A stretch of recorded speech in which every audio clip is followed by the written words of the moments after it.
Hey guys, dr.Revenue here, and today I'm going to be altering my very first Magic card. This is a beautiful 8th edition John Avon island, and I'm just going to be extending at the border. All I've done to it so far is put down some gray Vallejo surface primer, which is actually an airbrush primer, but it just has really good flow and it's very thin, which will be good for a card. I come from a miniature painting background. I've painted a ton of Warhammer minis, D&D, stuff like that, so I'm very familiar with working with acrylics. But painting a two-dimensional surface like a card is actually really new for me, so I'm pretty excited. Kick back, relax. This is a long play version, kind of start to finish. There's a few cuts, but yeah, enjoy.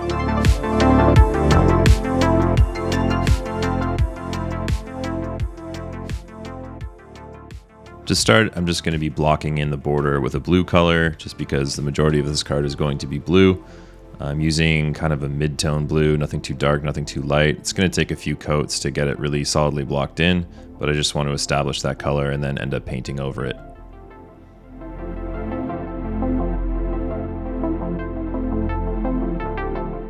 For paints, I'm using the Scalecolor line from Scale 75. I really like these paints because they've got a good kind of pigment ratio, but they blend together really nicely and they have a really matte finish, so it's not shiny at all.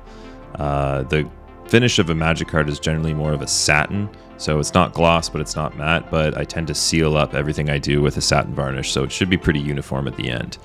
You'll also see that I've got an airbrush out. I'm not actually using any paint in it. It's just so I can blow compressed air to quickly dry my layers, so you don't have to kind of, sit around watching paint dry.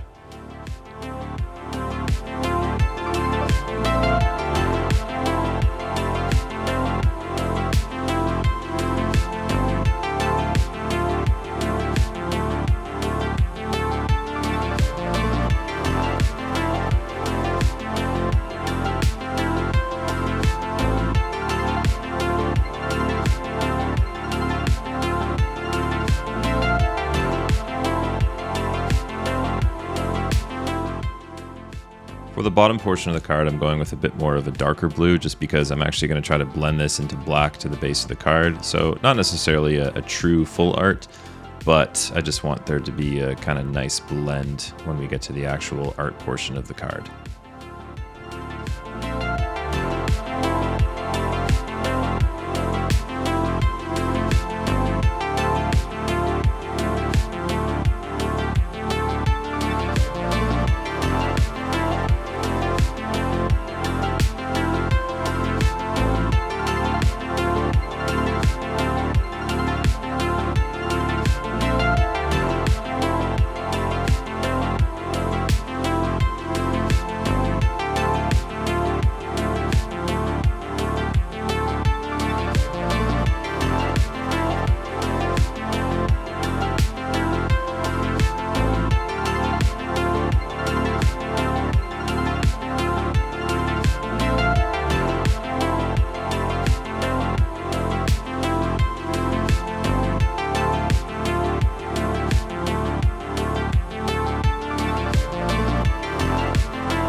Here I'm using a technique called sketching, which is essentially just taking lighter and darker versions of a color to sketch in features of the art itself. So I'm using kind of a lighter blue or even a turquoise to kind of get that nice horizon haze going. And I'm coming back in with my mid-tone blues to try to blend that as best as I can to kind of create a seamless transition between colors. Because as you can see in the original art by John Avon, there isn't really like stark contrast. I've also pinched my brush to make it into more of kind of a fan brush, which is a neat little trick if you're using rounds like I always do, just so you can easily blend colors together.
So here I'm using the same technique sketching, but I'm coming in with a much darker blue so I can establish where these nice rocks are going to be jutting out of the frame towards the border of the card.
I'm really blocking in this turquoise here because with such a dark border of the card that I painted, it's going to take a lot of coats to really make this lighter color pop. So in hindsight, I probably should have used a lighter background color just because the sky is so much lighter than this dark blue I painted around the card.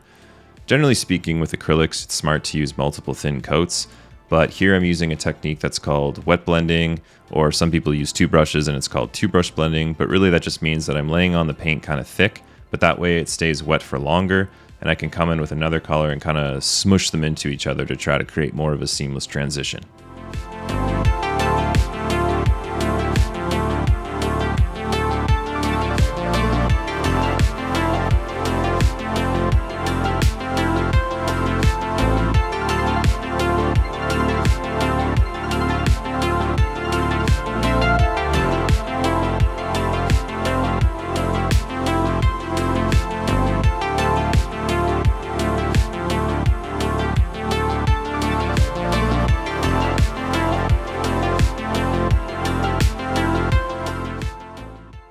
I'm taking some pure white and just dotting it in really carefully on those maximum highlights, so the horizon line and maybe the tops of these rocks.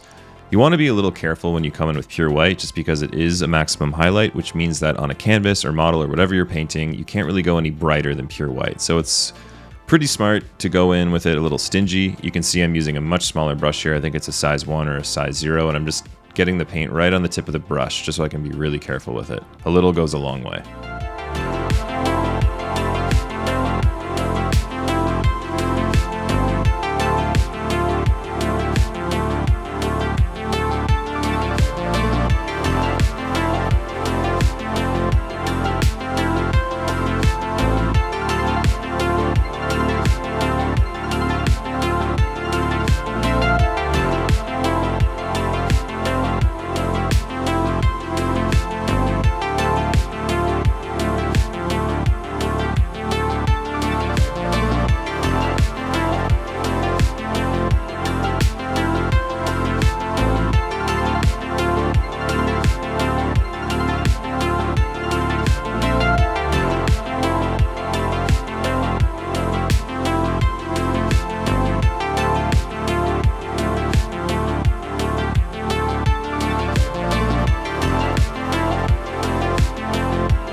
So here I realized that I've kind of painted over one of these rocky islands in the horizon, which I didn't want to do.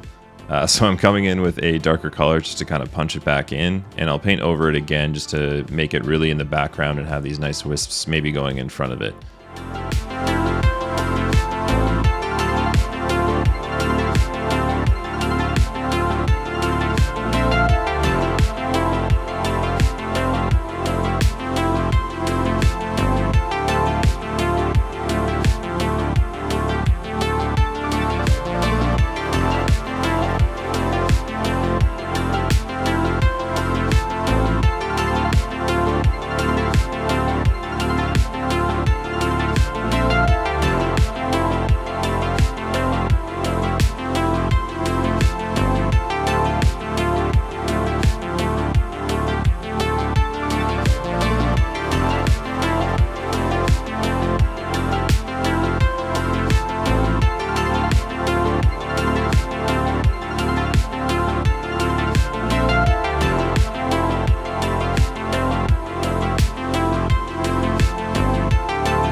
I've watered down this kind of light turquoise paint and added a little bit of white to desaturate it to create a bit of a glaze. So that means just a really thin version of the paint.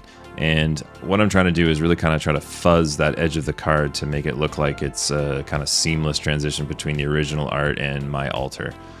So the line of the art, the grid or whatever, is still kind of peeking through, so it's going to take quite a few coats. And what I'm doing here is using thin paint so it dries a little faster, so I don't have to wait so long between coats, even with using the airbrush. Adding in a little bit more and more pure white, just so I can kind of create that, I don't know what to call it, like wispiness of the horizon, as you can see here.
Here I'm coming in with a bit more of that nice light glaze to really establish those clouds. And a little trick that you can do is actually really thin down your paint and then pull it into the original art. That way you can kind of blend in a nice transition between what you're putting down on the card and its original art and colors, because let's face it, sometimes color matching can be really tricky.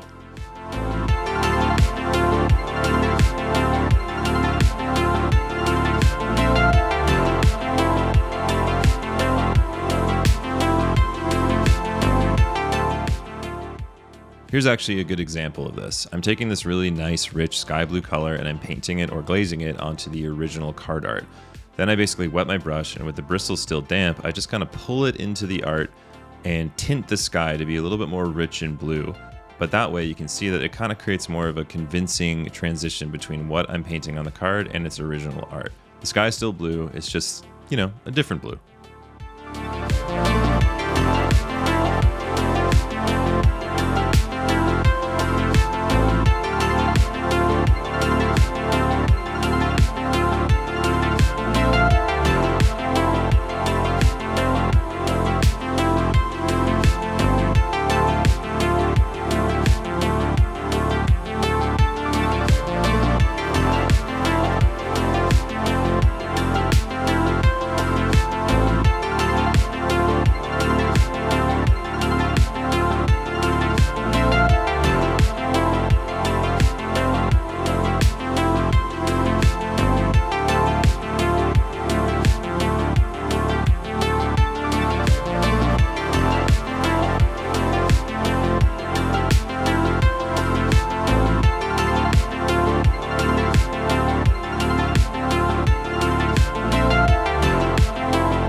Here's a great example of why having this airbrush is so handy. There's no paint in it, it's just blowing compressed air, but we can literally watch the paint that I've put down dry. So it's just a great way to kind of speed up the process.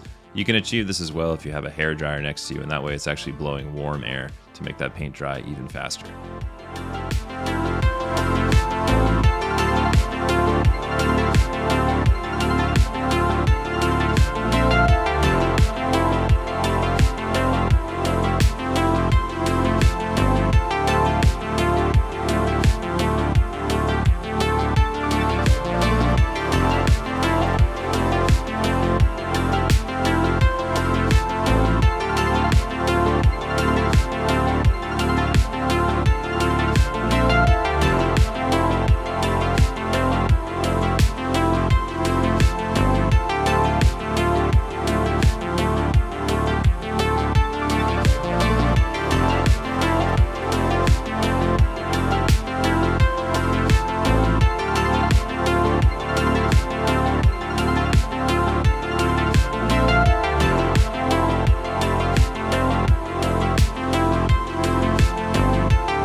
One of the best tools at your disposal is going to be the good old-fashioned toothpick. And here I'm just coming in to scrape away some of the paint that's kind of leaked over onto the letterbox, reestablishing it and making this look like a professional Magic card.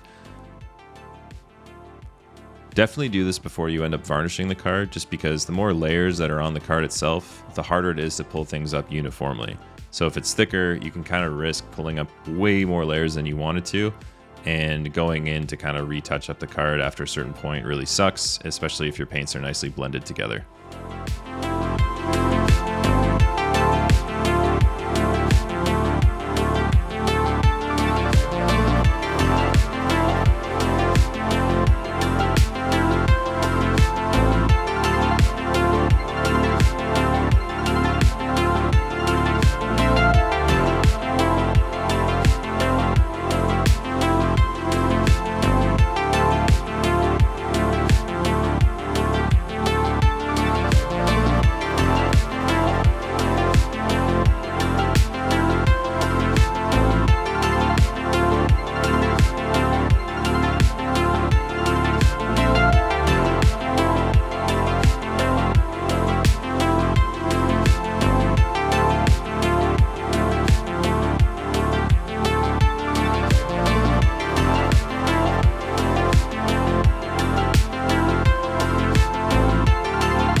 I'm coming in with some gold or copper paint here, a proper metallic paint, using a very fine tipped brush, and I'm just drawing a little box around John Avon's name, just because I think it's important when you're altering a card to keep the name of the original artist.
We're almost at the finish line here, and right now I'm just coming in with a mix of that bright turquoise with white and creating more of those kind of wispy lines to add some texture and contrast to the horizon. As you can see on the left and right, we've still got a little bit of that original kind of border poking through, so I'm trying to cover that up as best I can with multiple really thin coats at this point.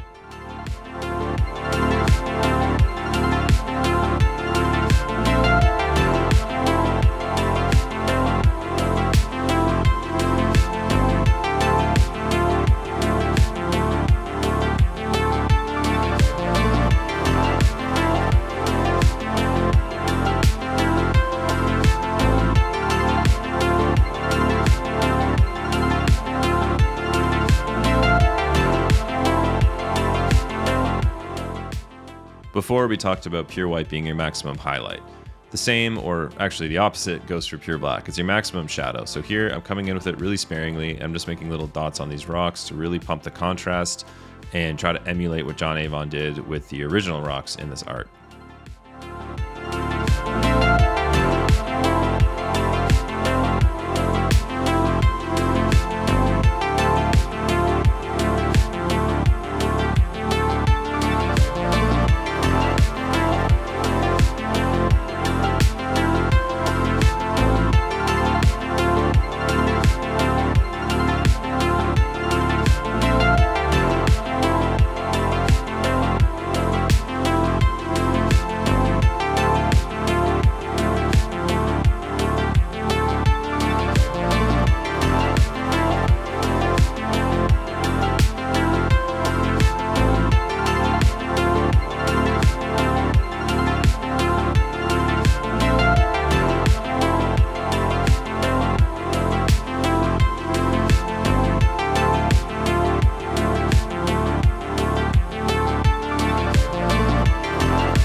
I'm using the same technique that I used for the sky here, in that I'm adding this kind of nice bright blue to the edges of the card, and then with a damp brush I'm pulling it into the original card art, just again to really kind of trick the eye and make this look like a very uniform transition, because I was actually having a lot of trouble trying to get a blue that matched the water of the original art.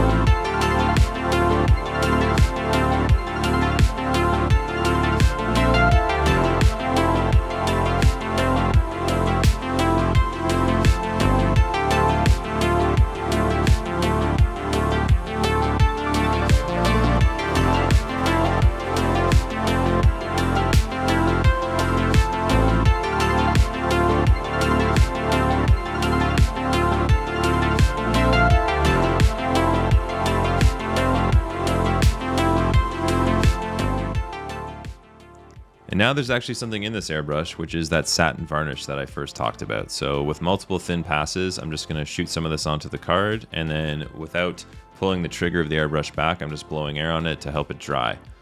Generally speaking, when you're using airbrush varnishes, you want to add some kind of airbrush thinner. So this actually thins the varnish down and allows it to dry really, really fast. Definitely use short bursts with this. You don't want to drench your card in varnish, because when it hardens, it can look a little funky.